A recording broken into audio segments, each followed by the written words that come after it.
I'm Dr. Pete Economo, the East Coast psychologist, And I'm Dr. Nikki Rubin, the West Coast psychologist. and this is When East Meets West.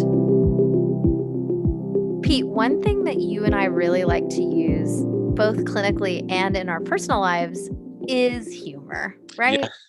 Yeah. Well, I think sometimes I think I'm funnier than I am. No, I think you're very funny. Oh, I'm sure the same could be said about me, but we wanted to talk about humor today because one, it's been a rough it's been a rough year. yeah. Um, Wait, so uh, let's say that actually, because I think part of when we were deciding for this what to topic is discuss? because we Yeah. could actually use some lightheartedness and some Right, light right. stuff.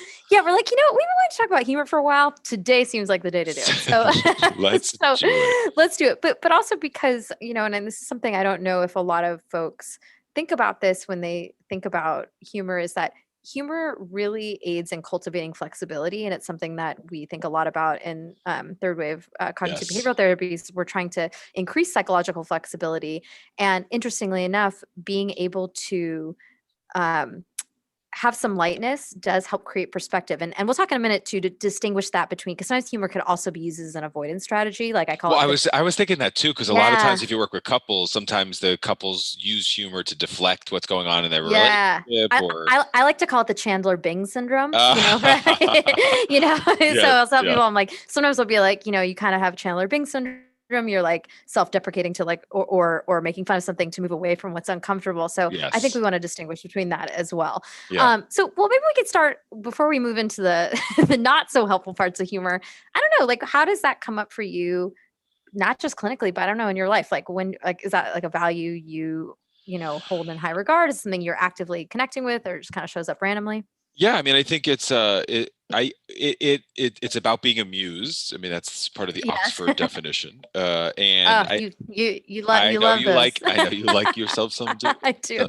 definitions, but I it's do. I it's do. also I think I noticed, especially from like a Buddhist perspective, that sometimes like Mhm. life is so serious because we accept that it's suffering, Mm, and I think I mhm. forgot sometimes about humor, right? And so like Yeah. and I think sometimes in life, in Mhm. relationship, in family, I think sometimes you forget to like laugh. And so my mom is really good at that because she has a warped sense of humor. So and I got I got some of that from her. So I'm the person Yes. that when you fall, I laugh first and make sure you're okay second. And so I can own that about me, right? Like my family, my Yeah, partner, like yeah, we all need to accept that that's a part of like of how I operate. And but again, I yeah. think it's like to remember, what you feel me? Like Mhm. sometimes you forget to like use humor. Yeah, well, 'cause, to your point, like, and I like that you're, linking it to sort of, obviously the thread in Buddhist philosophy around, like, life is suffering and there's Right. pain as an inevitable part of being alive. Well, so is joy, right? Like, Right. I actually think a lot about, like, when I'm working with, patients, on, as per usual, mindfulness practices. One thing that ends up coming up a lot is I'll say, like, mindfulness isn't just about experiencing and paying attention to the uncomfortable stuff, even though we do a lot of that in our clinical work. It's Right. about paying attention to what is. So, sometimes what is pleasant or playful or joyful. And I agree with you. I think we often get away from that, right? Like Yes. that we can sort of, again, the silly brain, it gets really stuck on either like always chasing pleasure or always trying to, focus on the serious. And, I think it's important for people to know, like, humor, if that's something someone connects with as a value, it's okay to laugh. It's okay to be light about things. I actually I laugh a lot in session. Like Yeah. I think Oh, a lot because you're about when I human. was because I'm human. But I was thinking about when I was it was like when I was on my postdoc, and my dear colleague and friend and colleague of Peter's as well. She shared, we worked in the Mia, same give her a institute, shout and out. Hey, with Mia. Mia, yeah, Dr. Mia Sage, amazing clinician. She she and I shared a wall. Our offices were next to each other, and there was like a vent Oh above my it. God. And Oh, I never we heard were just getting to this. know each other. Yeah, and she used to say, "Oh, I just love it because sometimes I can just hear you laughing through the vents." Like she would say, "Sounds like you're having such a good time in there." And I say, "Well, Therapy is you know, fun. therapy can be fun, therapy because also like, and my patients make me laugh sometimes, Well, like I don't just like, yes. Yeah, you we're know, not gonna I'm like. Yeah, we're gonna laugh when something's funny, yeah. and then maybe Yeah. even fake laugh if it's not that funny. But we want to at least. Well, I was actually just gonna say I don't actually fake laugh. Like if I'm You laughing don't at fake someone's laugh. joke, no, I was like, Yeah, I I mean, I probably don't have in fake my laugh life, but either. Yeah, yeah. yeah, you give a genuine, yeah. Well, and Well, so like yeah, for you and I are both tell me, more genuine than fake. Well, big yes, time. yes, But but like everybody does a fake laugh once in a while. Boom. that's true, and that's allowed. That's like it's like telling a white lie. Like sometimes that's Yes, more effective. Yeah, totally. but for me, humor, like I find like clinically, and then obviously in my own life, is that not only is it fun or it feels nice to experience that joy, it does help change perspective, right? Like that sometimes like making a joke about something, it just kind of like shifts us out of like a stuck lens that we can be in. And Yeah, that's like personally why because you're saying your mom is how'd you describe she's her humor as warped. a off warped? She's Yeah, warped. I describe mine as like really off color. Like I have like a really off color. Well, I have two You types. I have do. off color. I also have like a 12-year-old boy sense of humor as well. I have the but I do. I like a really messed up joke sometimes. Well, and I think it's also because you're smart, and so I think smart people tend to also have different types of humor. Oh, that could have been probably its own episode. Right, Interesting, right? right. Because Like there's like different dry humor, there's like intellectual humor. There's probably are yes, different types of yeah. humor. I'll look it up. They are. Well, and it's like I think well, thank you for saying I'm smart. But I think I like the off color stuff because to me it's like it is and I like sort of sometimes like dark satire because it's about like seeing things in another light or like seeing truths that maybe like otherwise we wouldn't have access to Yeah. from my own, my own self. Yeah. All right. Like So how there would you are describe nine so what about different you? types of Oh, tell humor. me. I'll tell you. Oh, Let's see. There's wow, nine tell different me. types of Wow. humor. So Okay. there's physical, self-deprecating, surreal, Mhm. improv, Mhm. wit, wordplay, Mhm. topical, observational, Mhm. bodily. Oh, like a fart, I guess, and dark. That's the 12 that's the 12-year-old voice. Yeah, or like 69. Yeah. Yeah. Also, oh, yeah, yep. On a 12-year-old boy, yeah. So those are Yes, the nine different types of humor, which I just looked that up. You and I probably never knew that those existed, but they make sense. I mean, we could think about different Yeah, types. they make sense. And I think that definitely we're not dark. I would say I'm probably more physical. Like I love when people fall. Well, that's It- what you I mean, yeah, you gave that one away, I right. mean, So you but like a Three Stooges kinda humor. That's yours. yeah. And I think that's why I don't always love some of these comedies, especially these days. I feel like a lot of them are the Mhm. same. There are certain Mhm. comedies that I've watched like that I'll go back to from like my childhood or something that I still find Mhm. funny because they're a little bit Mhm. more in depth or characters rather than Right, right, just right. you know, like Hangover. No, if, Right. Right, wonderful for that's just those not that's not people. People love that yeah, movie, it but just doesn't resonate. Yeah. watched it. It was okay. Yeah. Not gonna go put it on again.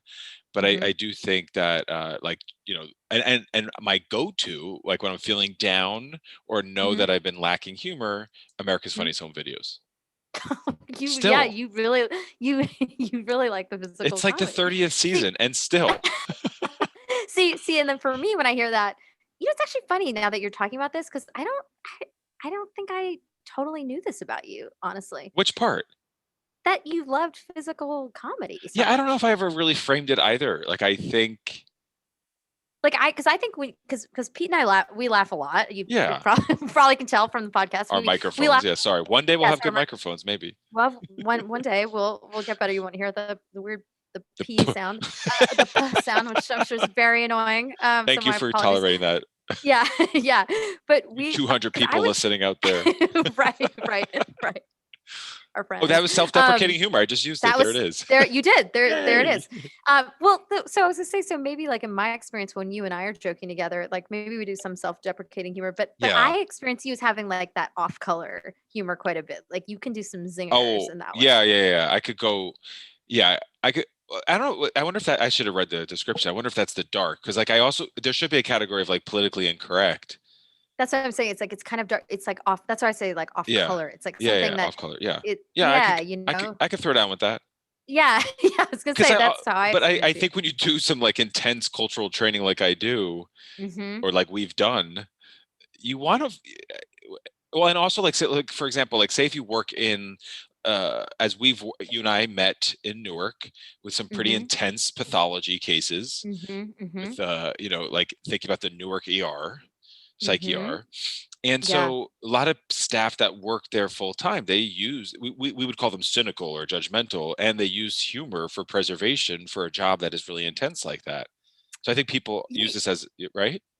Well, yeah, as a coping strategy, and I was Right. thinking, well, there's two sides to this that I'm thinking about right now that are showing up for me. So one is, and I'm pretty sure I read this article in the New York Times a while ago, because it was talking about actually like the role of humor in Jewish culture, and Yes, I'm yes, yes. Jewish, and so like talking about sort of historically like things that Jews have experienced, that's been sort of one coping strategy culturally that has developed, and they were referencing some other contexts like that, Pete, like talking Yeah. about like when people work in really like difficult jobs, and Yes. so I do think that that's important, and for folks to recognize that that can be really helpful. So Sure. then the other side of it, especially speaking on like the off color jokes, I also think that maybe this is where we sort of transition to talk about where humor can sort of be used as a way to hide or to Yeah. avoid. Yeah. That there's also a lot of humor that, humor is, to some degree, obviously subjective. Not everybody connects with every type.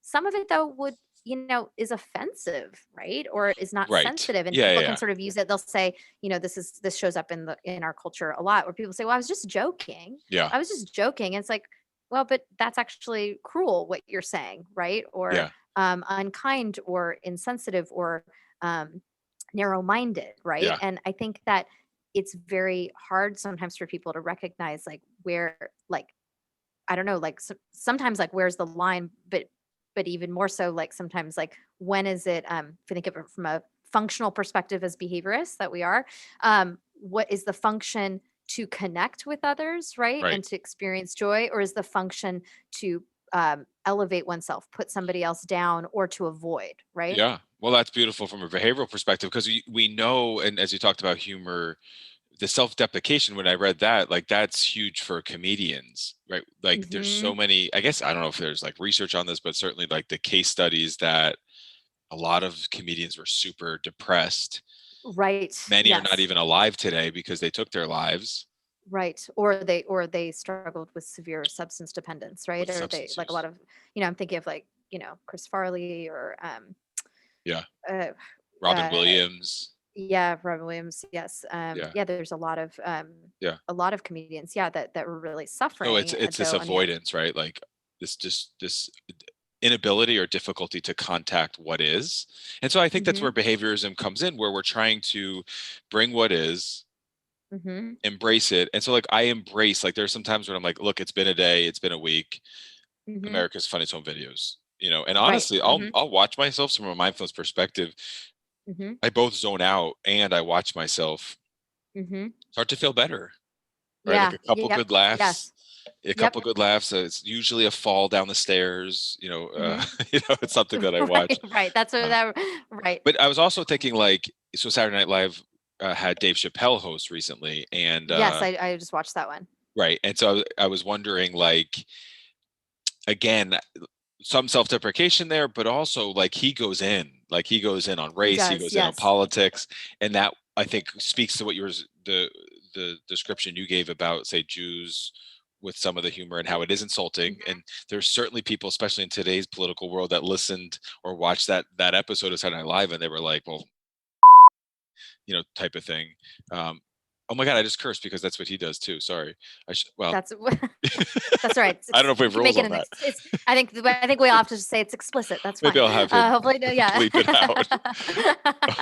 Yes. Well, but to that point, like, it's interesting I bring up Dave Chappelle because I think he's an example where like, and I'll say I've always really loved his humor, and Yeah, just because again it's like very off color, and I think because it is very off color. Yeah, that because, but I don't like it because it's off color. I like that the off color helps us to, yeah, or help me at least, I'll speak for myself, just access certain truth, like I said, certain truths that yeah, maybe wouldn't have been as clear before. Though I will say, and I'm somebody, I don't find myself somebody to be, I don't know, easily offended or overly sensitive. I tried to watch his Netflix special. yeah. I think it's called Sticks. Is it called Sticks and Stones? I think I is that what wouldn't it's know. called. I don't It was know. the most recent. It's the most recent one. I think it was like 6 months or year ago, I think. And I couldn't watch it actually because Yeah, he makes a lot of jokes um, about sexual abuse on Michael Jackson and sort Oh, of dismissing too of it. soon is And what too soon is and that I didn't, social thing. yeah, but and I thought it was just not, I didn't think it was funny. Yeah, And so I think that's just, so I think that's also something that, people can keep in mind with humor. It's that, again, like everything, like there's not just like this one linear definition of like, this is always funny, this is never funny, this is always offensive, this is never offensive. That there's like a flexibility and a context. And you know I don't know, I think it's just something that people have to be mindful of for themselves. That like, again, kind of thinking about the, at least for me, like the function of what the humor is for. Like, is it about hurting other people? Is it about right. putting somebody down, right? Yeah. um Well, and I you think know so. I'll defend him for a moment, and I also I'll be honest. Sure. I don't love his humor. So I had friends who were So like, "Oh that's my god, I can't wait for him to host yes, Saturday Night yeah, Live," and I was like, "I'm going to yeah, watch it because I want to study, but I don't sure. love it. I mean, maybe for the You reason don't we're connect with it. describing." Right, Uh, right. yeah, but I think that there are. I lost my train of thought. So. I wanted to share that I don't really love it, and I think that people will be turned off by it. I think I find some other things, but what I was going to say was my teacher in Zen, his main Mhm, teacher that he reflects on from Zen. There was mhm, Yamada Roshi, who's in Japan, but then Bernie Glassman was here in New York. So Bernie Glassman, mhm, another Jew, so a mhm. Jewish Which, Buddhist person yeah, I that was I've like, talked yeah, I was about gonna say, here. yeah, define that for our listeners. Yeah, If you Jewish haven't person listened to other who's episodes, Buddhist. I will Yes. tell you what that is. And Yes. but Bernie Glassman is like a really advanced teacher in the States, and so Mhm, he got to be really friendly with Jeff Bridges. And when they did mm, the Jeff did the movie The Big Lebowski, mhm. that character was really based on a lot of his Zen training. So Jeff Bridges has studied with Bernie Glassman. So it's Oh, actually a how book called The interesting. Dude and the Zen Master. Um, Oh, and cool. yeah, so He's showing me the book right now. Yeah. I'm sure, yeah. Well, and for those watching on the YouTube channel that may or Yes. may not even exist yet, but that was self-deprecation humor. So yeah, but the idea, this whole, even in Hollywood, right? There was Mhm, uh, um, Jeff Bridges really channeled his Zen training to try and bring into the character of the dude in the Big mhm. Lebowski, and that was all from Bernie Glassman. So this book about the dude and the Zen master was about their how weird it is that they connected, and like what their journey and connection has been, and how Zen, that is Zen and humor. Like I don't think we have that in like the Mhm. traditional writings, but it certainly does exist.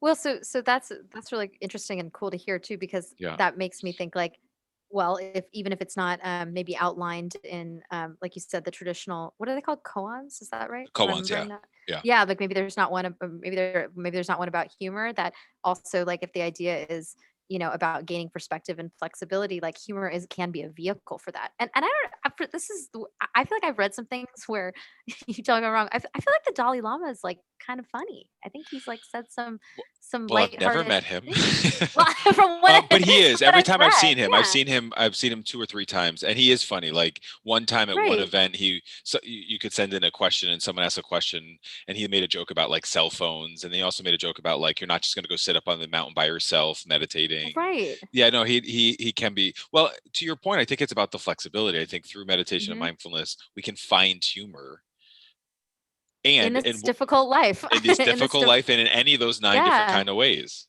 Yeah, yeah, that's so beautiful. Well, I'm glad I wasn't misremembering that. Like, I feel like my sense of him, again, also never having had the honor of meeting him, seems like he's got some jokes in there. So, Yeah. hopefully you guys can take from this that it's okay to connect with humor, especially in this difficult time. And in fact, maybe that's the medicine that we all need right now. This has been When East Meets West. I'm Dr. Nikki Rubin. And I'm Dr. Pete Economo. Be present, be brave. This has been When East Meets West. All material is based on opinion and educational training of Doctors Pete Economo and Nikki Rubin. Content is for informational and educational purposes only.